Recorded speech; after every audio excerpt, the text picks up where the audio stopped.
most valuable commodity I know of is information. Wouldn't you agree?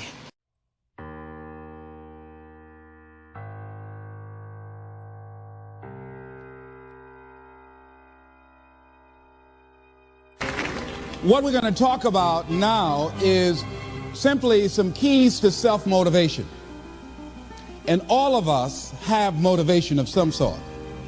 I define motivation as the desire to achieve that which you believe to be worthwhile. And many people go through life never getting in touch with their greatness because of the lack of motivation to push themselves, or because they have not found something that they believe to be worthwhile to challenge them. I heard a poem once that said, many a flower has bloomed unceasingly and wasted sweetness upon the cold desert air.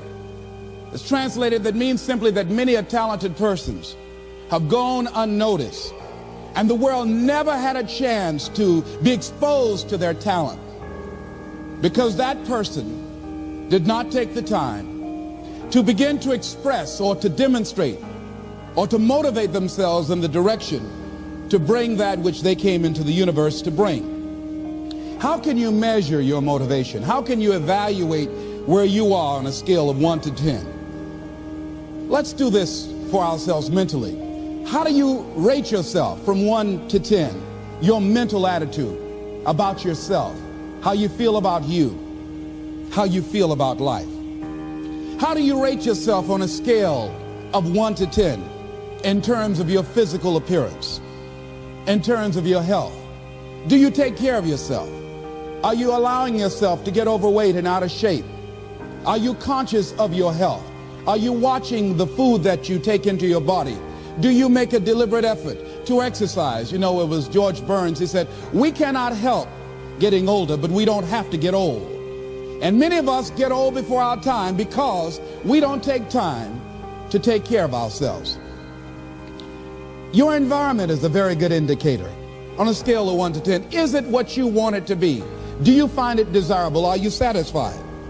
The job or career that you're involved in. Someone said that 85% of the American public are unhappy with their jobs. Are you spending 8 hours a day just doing time? Doing something that you don't find challenging, that does not make you stretch mentally, that does not stimulate you, that does not inspire you. Something that you don't find a sense of fulfillment in it. If you're doing that day in and day out, it has to affect how you feel about yourself, your level of motivation. Your relationships. What kind of impact is it having on your life? Is it nourishing or is it a toxic relationship? Does it drain you or does it build you up? Ask yourself that. How motivated are you to do something about it? Your contribution, your actions. What are you giving? Many people will leave the universe without a trace. No one will know they were here. And in fact, under their name, we could put under there, not used up. Will anybody know that you came this way? What contribution are you giving? What will you leave? What will be different because you came this way? Someone once said that life is our gift to us that God has given us, and how we live our lives is our gift to God. What kind of gift are you formulating? Is this a gift that you like to take back and do something else before you turn it in? Think about that. What can we do? What are some of the keys that we can begin to use to motivate ourselves when our batteries run low? Because I don't care who you are, I don't care what you do, at some time you are going to get tired. At some time you're going to get in a rut, seem like nothing you do works out right. And sometimes it just seems like you just don't have the wherewithal or the will to do anything. That sometimes you act like you're punch drunk. You're just wading through life, just doing time day in and day out, looking at non-discriminatory television, anything that's on, just looking. And depressed, feeling powerless, feeling useless, and bored.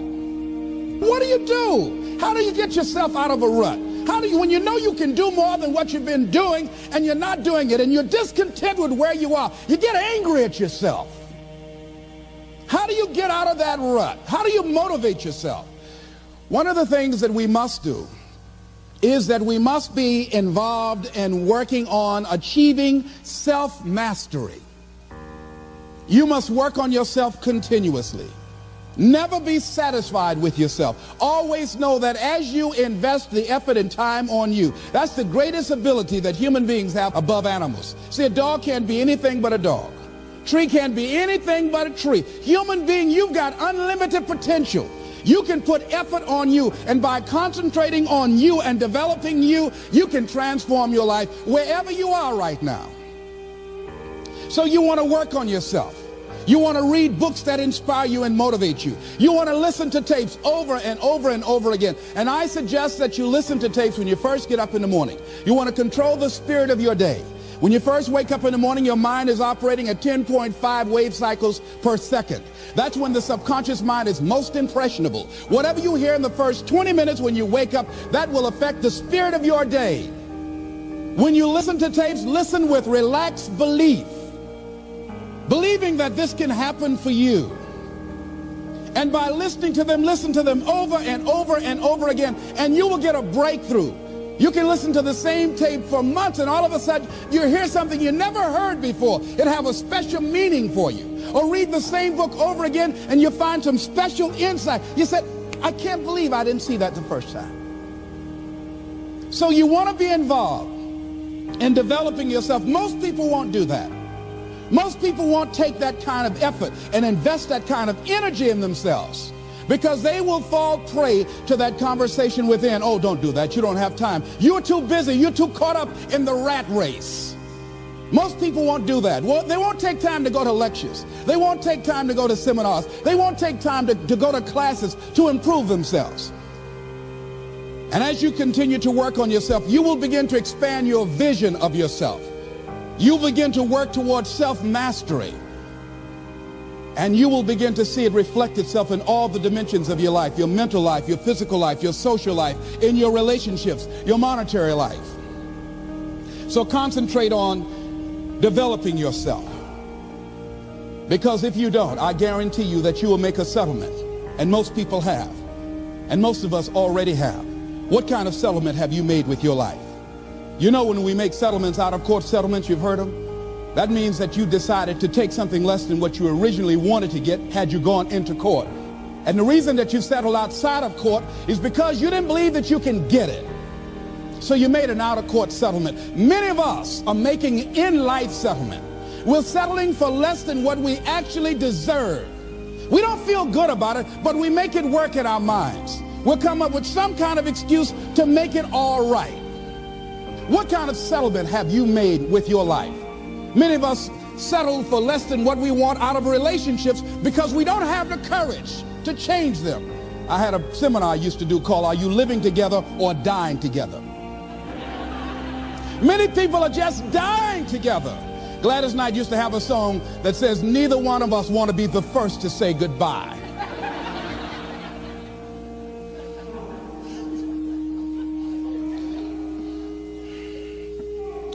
The next thing is, in order to begin to find some keys to self-motivation to drive yourself, in addition to working on yourself, and as you work on yourself, you feel good about yourself, and as you feel better about yourself, you treat yourself differently. Develop a health plan. See, you can't feel well and do well if you don't have good health. You can't perform if you don't have your health. Your health is valuable. Develop a health plan. A plan that you will follow, because this is the only vehicle that you have to carry you through this experience called life.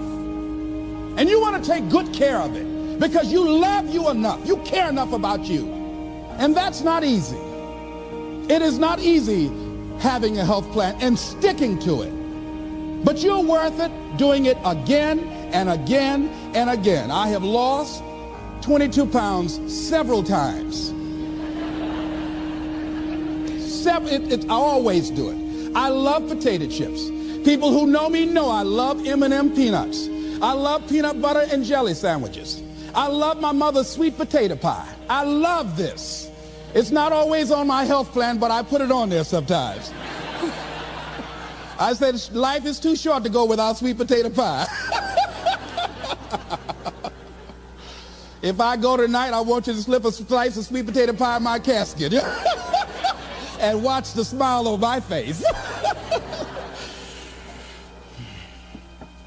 Next thing is, as you take care of yourself, the next key is keys to motivation, to self-motivation. You want to live life with energy and passion. You want to make a conscious effort to be lively. See, in life, you either saying hello or goodbye. You either on the way or in the way. Leave dead people alone. Some folks just walking around looking, saying, how you doing, honey? Stay away from these people. Just go away from them. It affects you.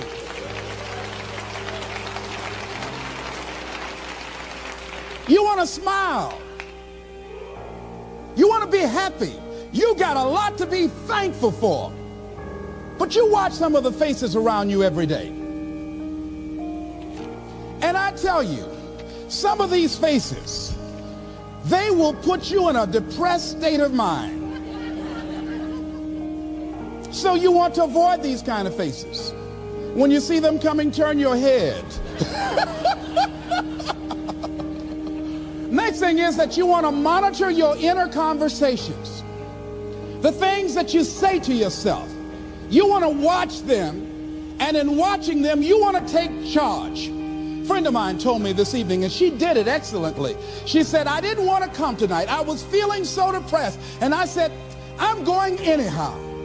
See, that was the conversation. Oh, you really don't feel like it. You really don't need to do it. You don't really need to read anything. Forget all that. That's that inner conversation. Oh, you don't need to worry about trying to go into your own business. Forget that. You can't do that. What if you lose everything you've got? That inner conversation that stops you from doing the things you want to do less, don't do that. How can you possibly think about being a motivational speaker? You don't have the contacts, you don't have the money, you don't know the right people. You're going to get up there and your mind's going to go blank. Forget all that. You remember that time you got up before some people and you panicked? You stood up and your mind sat down? Don't you remember? And I said, yes.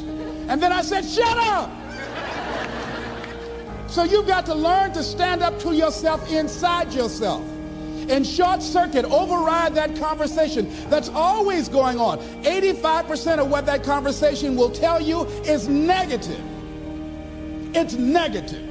It will tell you you're tired when you really are not tired. It will tell you you can't do it. It will fill you with fear. So you've got to watch that conversation. And when you find it going on, you've got to stand up to it and say, I'm going to do this anyhow. I'm afraid, but I'm afraid not to do it. And I'm not going to let you stop me. The biggest challenge that you will have in life is you.